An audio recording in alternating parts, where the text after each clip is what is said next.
Hello, I am Dr. Sahebgowda Shetty, consultant plastic surgeon at Dr. Shetty's Cosmetic Center, Rajajinagar, Bangalore. With advancing age, there is volume loss, including bone, muscle, fat, skin. That means they all thin out. So, they become less resistant to the pressures. So, whenever the muscle acts, the skin wrinkles. Initially, to start with, they will have dynamic wrinkles. So, the plump look goes, and because of the volume loss, there will be sagging of the skin. The skin, because of the gravity, gets pulled down. So, the target here is to lift the tissues up. So, whatever tissues have come down, they have to be removed or replaced.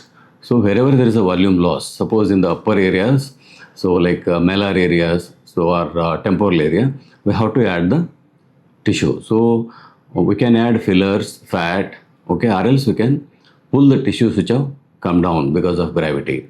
And usually they need some replacement, and we have to thicken that area, so mainly the skin which is visible. So there are surgical and non-surgical treatments. In non-surgical treatment, we can use fillers, Botox, and then like fat injection. So there are other treatments like high intensity focused ultrasound, which remove the bulgy areas, whatever the tissues, fat or muscle which has come down, that can be reduced with high intensity focused ultrasound. That is, the ultrasound energy is focused at certain depth, either it is 3 millimeter, 4 millimeter or so that it shrinks. And sometimes the fibrosis in that area pushes some tissue upwards. So there can be some lift naturally, and then like we can induce some neocollagen formation, and the skin thickens and it becomes resistant to the further forces on the skin because of the underlying muscle. So that is called as microneedling radiofrequency. We use Morpheus 8, which is like more advanced, and it causes less post-inflammatory hyperpigmentation. In microneedling radiofrequency, the needles go inside and hit the skin up. Whenever there is an injury, like there are chances that the skin becomes dark. So in this case, the skin becomes less dark or no dark. That is almost no post-inflammatory hyperpigmentation. That is almost no darkness in the skin.